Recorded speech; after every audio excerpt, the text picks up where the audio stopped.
Bien, estaba hablando de tus historias y de tus novelas que venís escribiendo desde el 2006 y que además de tener un contenido romántico, pasional, amoroso, tan lindo, tiene un contenido histórico muy, muy interesante y la verdad que uno lee la novela y a la vez se va situando en ese momento histórico y refleja uno rememora, ¿no? Lo que le han enseñado en el colegio y cómo después uno fue aprendiendo también sobre lo que sucedía en esos momentos. Así que, bueno, queríamos charlar un poco sobre eso, sobre tus novelas y sobre esos contextos históricos que tanto describís. Ujú. En el libro Si encuentro tu nombre en el fuego, por ejemplo, la historia se desarrolla durante los momentos previos a las invasiones inglesas, ¿no? Sí, Y en Princesa de las Pampas, por ejemplo, durante el ocaso del largo periodo manejado por Juan Manuel de así Rosas. es, sí. Bueno, ¿cómo elegís un determinado contexto histórico para escribir esta historia que vos te imaginás? Creo que depende bastante del momento en el que yo esté. Mm, Por ejemplo, cuando empiezo a escribir Si encuentro tu nombre en el fuego, justo se cumplía el bicentenario de las invasiones inglesas. mm, Y me pareció como algo interesante para trabajar y como punto de partida. mm, Y después, por ejemplo, con La Princesa de las Pampas y el periodo rosista, ahí fue más complicado, porque es una época en la que yo le esquivé bastante, mm, porque me parecía que era medio complejo escribir sobre esa época, me sigue pareciendo, de hecho. claro.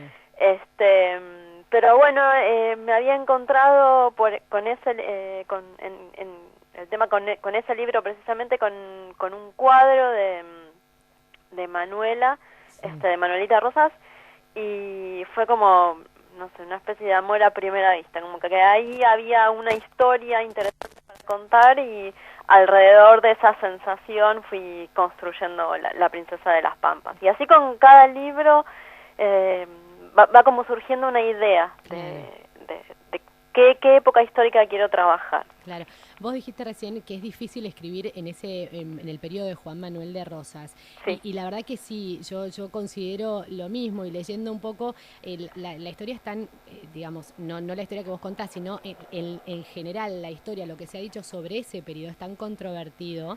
Ujú. Por ejemplo, en la historia que desarrolla Magdalena en La Princesa de las Pampas, Sí. muestran el terror, el miedo que había instalado este autoproclamado restaurador de las leyes, como Ujú. era Juan Manuel de Rosas, Sí. y en esa época se habló mucho de federalismo y de integración del país, pero en la práctica se vivía como bajo un régimen autoritario, Ujú. ¿no?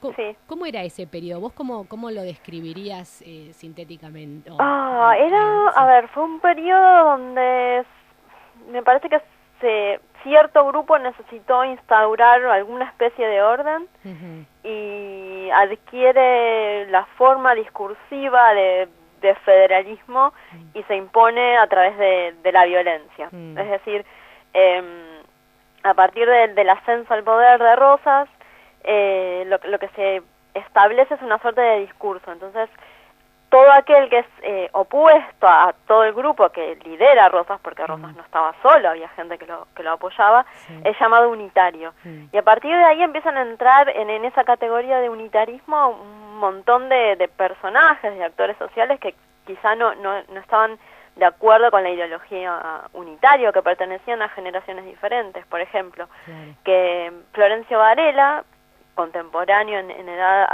a Rosas,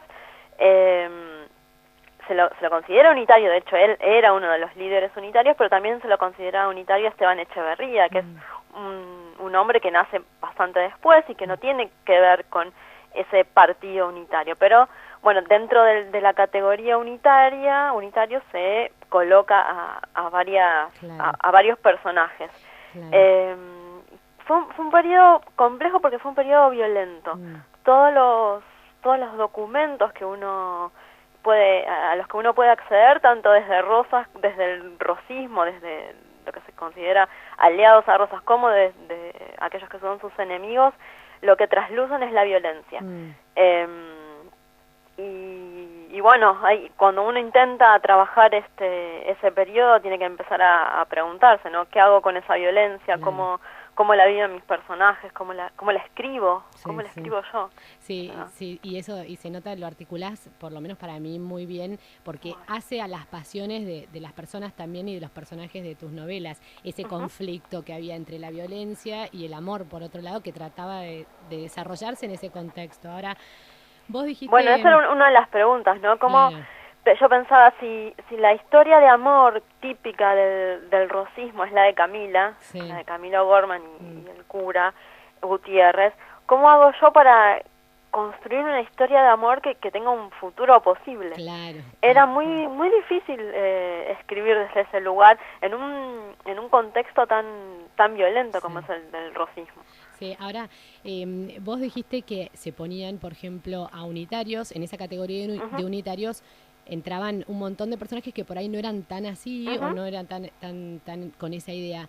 Hoy en día, por ejemplo, se habla de la oligarquía, la gente de campo, la que vive en el campo o que hoy trabaja en el campo se le tilda de oligarca. ¿Vos crees que es posible comparar el contexto histórico actual o el contexto actual con la historia, con el histórico aquel de la oligarquía de aquella época, la Ah, qué gente? tremenda pregunta. Creo que hay algunos nombres que se repiten, algunos apellidos que han permanecido, Sí, de grupos sociales que se han mantenido en el digamos, en el tiempo. poder. Sí, Es notorio, hay algunos apellidos que se repiten y eso es imposible de negar.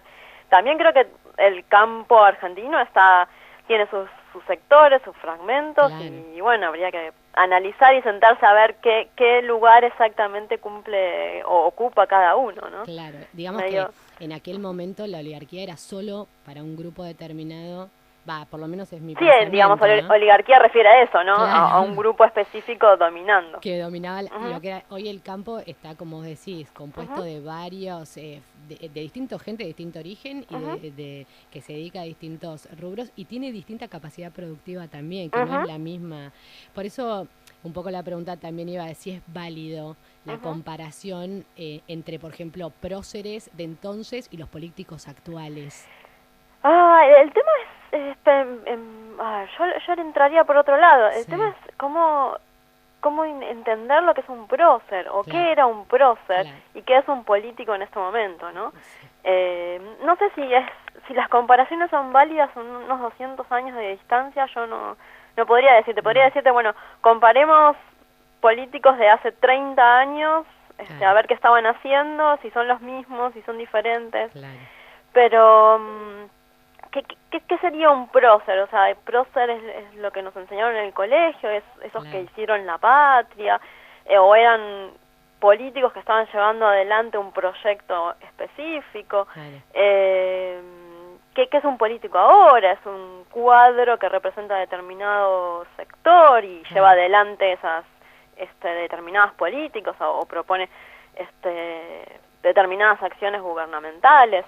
Habría que como empezar a cuestionar bastante, ¿no? Ahí ya me está Claro. empezando a entrar la historiadora. No, es que justamente de eso se trata. Hoy en Ujú, día vemos la historia como nos recuentan o nos cuentan la historia desde la visión de hoy, pero por ujú. ahí en ese contexto anterior, allá por el siglo XIX, no podíamos pensar exactamente de la misma manera, o no sé, ¿qué opinás vos como historiadora Y en sobre realidad ese concepto? ellos creo que son personas diferentes. O sea, Mm, en ese momento, en el siglo XIX, lo que se estaba construyendo era un país. mm, Ahora estamos trabajando sobre un país construido que tiene muchas de las características que tenía en ese momento, claro, pero que ha adquirido con ciertas diferencias. sí, sí, Y entonces, bueno, creo que plantear desde ese lugar, ¿no? Las preguntas. sí, sí. Eh, También cuestionar un poco la idea de que allá había algo preconcebido, ¿no? Como, Mm,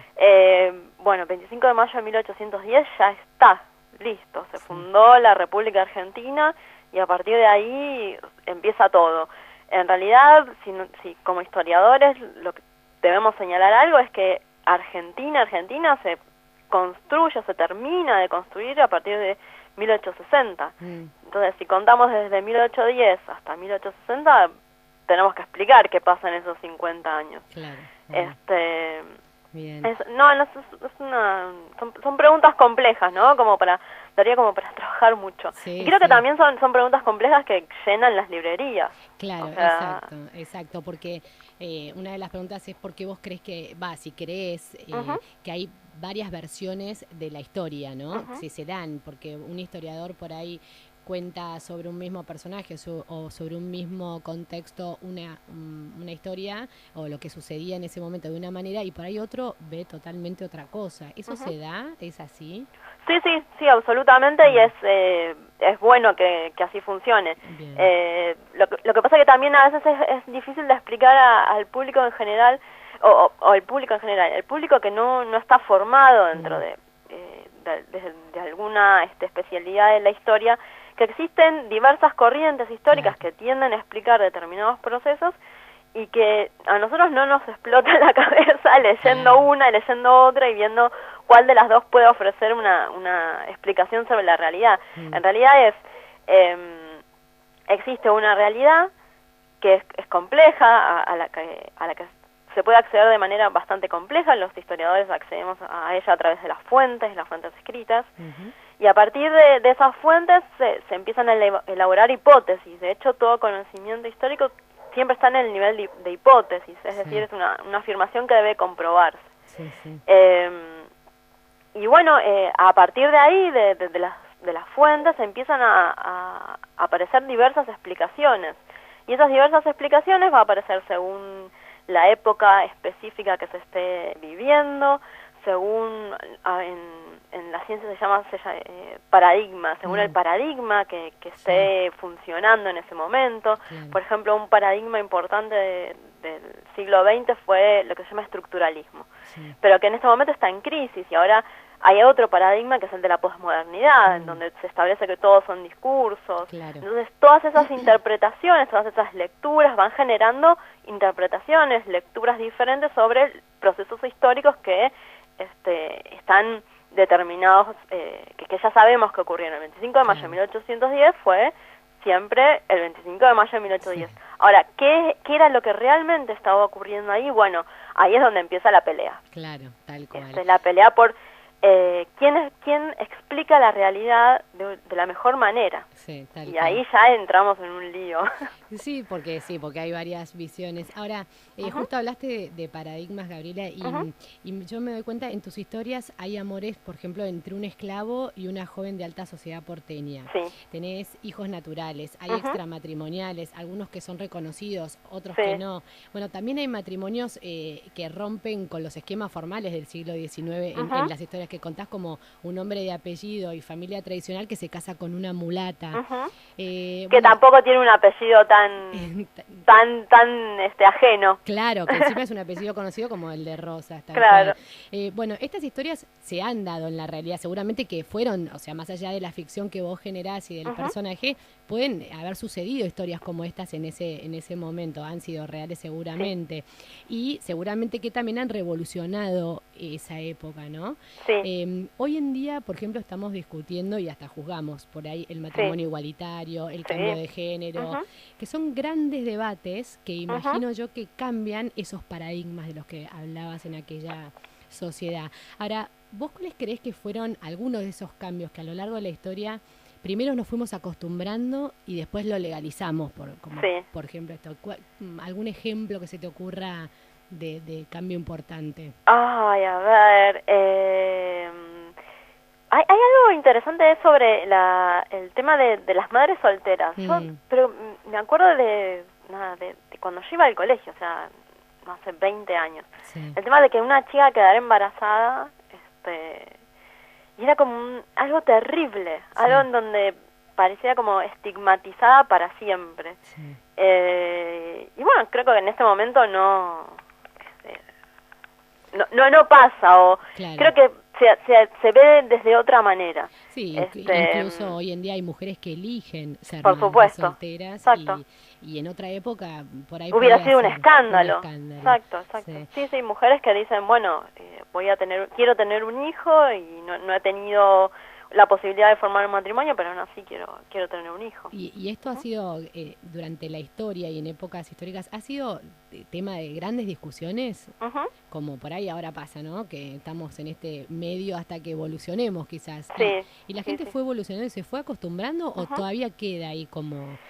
Y van cambiando las cosas, pero supongo que a veces creo que ni siquiera se trata de tiempo, sino de cómo la propia persona, tal o cual persona específica, entiende eso, ¿no? Lo mismo hace unas semanas veía a una pareja de dos muchachos que se besaban en la calle. Se decía, eso hace 20, pero no hace nada, 50 años, hace 20 años hubiera sido muy extraño, hubiera sido, no sé, burlado, visto con horror, y ahora yo decía, uy, ¿se casarán?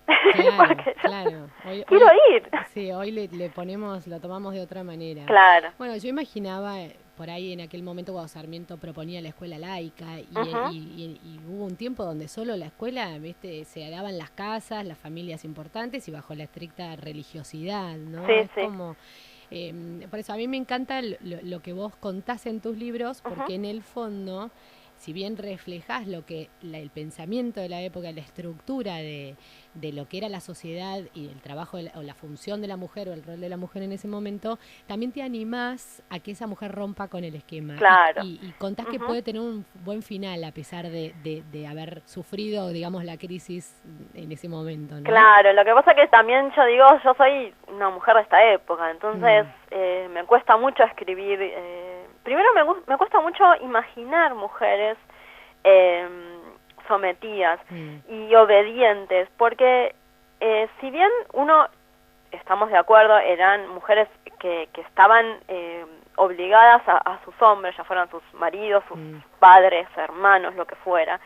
También uno encuentra cuando empieza a leer documentos, es que había muchas mujeres que llevaban adelante solas sus casas, sus estancias, sus vidas, y uno es como que no lo imagina porque las imagina completamente sometidas.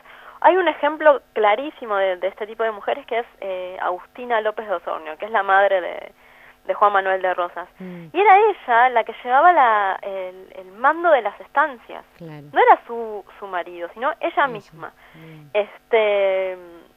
Y bueno, así como esta mujer, había otras, sobre todo porque durante gran parte del siglo XIX hay guerras y los hombres deben ir a la guerra, entonces las unidades familiares, ya sea del campo o de la ciudad, quedan en manos de las mujeres. Y porque, bueno, se dedicaban a ese tipo de actividades, había pulperas, había mujeres que se dedicaban al comercio, ni hablar de mujeres de sectores de menos ingresos que debían trabajar, como han debido trabajar siempre. Pero, por ejemplo, sí hay un cambio, y en ese sentido yo a veces lo digo como un retroceso, cuando después en la década de 1860 o 1870, ahí estaría un poco en falta porque no lo recuerdo, pero cuando se establece el código de Vélez Sarsfield, en donde la mujer, el estatuto jurídico de la mujer da un paso hacia atrás y directamente son declaradas incapaces, o sea, incapaces de realizar cualquier actividad. Entonces ese camino de la mujer, porque es el que a mí me interesa, pero hay otros personajes que también han hecho sus caminos, es muy interesante y muy sinuoso, ¿no? Y uno tiene que abrir bien los ojos y sacarse como esa suerte de anteojera donde concibe que en el siglo XIX todas las mujeres eran dominadas, todas las mujeres estaban obligadas al silencio, para empezar a leer las fuentes y descubrir qué es lo que realmente estaban ofreciendo, ¿no? La fuente, qué es lo que realmente estaban haciendo las mujeres. Claro. Está bueno. No, está bueno. Y es muy interesante esto que decís, que a veces, o sea, la legislación misma de la época hacía que la mujer se comportara de una o de otra manera. Y bueno, a lo largo del tiempo, así como fue cambiando la actitud, fue cambiando la norma, ¿no? Y eso es lo que nos pasa por ahí hoy en día, y que tenemos tanto miedo a este cambio de normas sociales, porque la vemos como no, qué espanto, y estamos acostumbrados a esto, y por ahí cómo va a funcionar. Y bueno, y a lo largo de la historia fueron cambiando las costumbres y las normas, ¿no? Acompañando eso. Bueno, veremos cuál es nuestro resultado en 200 años, ¿no? Sí, sería interesante vernos. Sí, sí. A ver qué pasa. Y una cosa que me llamó también la atención en La hija del tirano, sí. cuando ya exiliado Rosas, que llegan los unitarios a querer, bueno, a instaurar lo que tanto habían peleado, sí. O sea, tanto se habían peleado entre Rosas y todos los unitarios y tampoco pudieron lograrlo porque les costó ponerse de acuerdo también entre ellos, ¿no? Pero claro, aparecen las fracciones. En realidad lo que el Rosas lograba era unificar ciertas ideas políticas. Cuando él cae, porque ya no se lo aguanta más y es muy difícil sostener ese nivel de violencia social, el tema es que quedan en evidencia todas las fragmentaciones políticas, todas las ideas políticas posibles, ¿no? Y ahí hay que ver, a ver cuál es exactamente la idea política que triunfa. Claro. Porque había ciertos unitarios que, por ejemplo, se van con Urquiza, pero otros unitarios que se quedan con Mitre y con Sarmiento, y que esos son los que, en teoría, van a terminar triunfando, pero después en 1880 se produce otra reconfiguración de la clase política argentina. Así que muy compleja, es muy complejo de explicar. Creo que es complejo de explicar también porque no ha sido del todo explicada por parte de los historiadores. Lo tomo como un problema. A mí digo, lo traigo a colación porque me da la sensación que a veces todavía seguimos pasando por esas situaciones. En ese sentido, como sociedad civil, si querés, no hemos tampoco avanzado tanto, porque cada tanto nos pasa, ¿no? Un gobierno muy fuerte, después viene otro que tampoco puede seguir del todo, después vuelve otro fuerte. Y en el medio las pasiones de la gente, como vos contás en los libros, que son divinas y que nosotros también vivimos en este contexto donde, a pesar de los gobiernos y las cosas, tenemos nuestros amores, nuestros progresos, nuestros trabajos, nuestra vida. Pero además pensando que eso que nosotros vivimos, o sea, yo siempre planteo algo con la idea de contexto histórico. Yo doy seminarios de narrativa histórica o cursos de narrativa histórica, digo, no era contexto, era la vida misma. Así como en este momento, nuestra situación social, económica, etcétera, nos influye en nuestra vida, para ellos también era la vida misma. Y siempre ese es mi objetivo cuando escribo, ¿no? Que quede claro que no se trata del contexto histórico, es la vida de estas personas, ¿no? Claro. Y esa es la idea que conduce todo el tiempo mis novelas. Bien, y ahora esta historia de amor que acabas de escribir, ¿de qué se trata, Gabriela? No es una historia de amor, me he movido un poquitito de lo que siempre había escrito, y es una novela histórica sobre Mariquita Sánchez. Sí. Abordé por primera vez directamente un personaje histórico y me dediqué a escribir una novela sobre su vida, o parte de su vida. Claro. Bueno, esperemos que sea un éxito también, como todos los otros libros. Y bueno, yo ya la estoy esperando acá en Pehuajó porque estaba por llegar, la fui a buscar la semana pasada y me dice, está llegando, me dijo, por favor, de la librería Pinocho, así que, pero bueno, ya sabemos que están ahí a la venta. Y bueno, muy lindas todas tus historias y te agradezco muchísimo haber compartido este mate acá con las tortas fritas para darle un toque de historia a esta charla. Genial. Sí, tal cual. Bueno, Gabriela, muchísimas gracias por la charla. Muchísimas gracias a vos, un beso grande. Adiós.